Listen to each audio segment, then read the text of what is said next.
I'd like to introduce myself. I'm Francis Bennett, and I'd like to read you a short extract from my book, Seeds of Destruction, published by Backpair Press. Throughout the following day and evening, there were no calls or messages. Another uneasy night followed, and at 8 o'clock the next morning, Hester was awakened by a prolonged ringing at the doorbell. She went to the window to see who it was, and was appalled to see half a dozen cars in the car park, with two more just turning in. She'd had sufficient experience with the press to realise that some story had broken that involved her, because spilling from the cars were a number of hard-faced, black leather-jacketed reporters of both sexes, with the long-nosed cameras that only professionals carry. The bell continued to ring unremittingly until she went to the box and switched it off, and with shaking fingers dialed the local police station. They took ages to answer, and standing well back from the window, she watched the reporters milling around below, disappearing from view, obviously to peer in at downstairs windows, and then moving back to look upwards at the flat. With a jolt, she thought of Tessa, very much at the mercy of the rapacious lenses in the little caravan, and was torn between phoning her mobile to warn her and continuing to phone the police.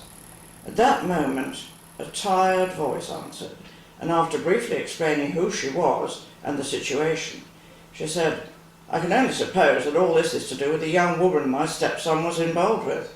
Have there been any developments? I've heard nothing. If Inspector Gunnell's there, I'd like to speak to him." The voice asked her to wait, and there was a period of silence.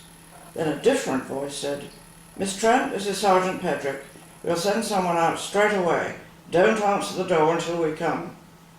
There was a hesitation, and then the sergeant asked, "Do you have your papers delivered?" "Yes," she said. "They're probably on the mat now. Why?" "I think if you go and get them, you will understand why the reporters are there." His voice was sombre, and Hester felt a surge of alarm. "Please be as quick as you can. My assistant is sleeping in the caravan in the garden, and I don't want her to have to face this on her own. We'll be there shortly." The phone clicked off. Hester flew down the stairs, and as she gathered up the papers, her own face stared up at her. In the sitting room, she spread them out on the floor. The flaring headlines said it all. "Stepson of celebrity chef quizzed in suspected suicide" was the tabloid's version above her photograph, a very old one of Simon, and a publicity still of the restaurant. The print blurred and wavered, and her fingers were so stiff she could hardly turn the page to the inside story. After a few moments she thought of Tessa again, and pulling herself together she started towards the phone when it began to ring. Tessa's voice said calmly, "What the hell's going on, Hester? Do you know your garden is full of reporters?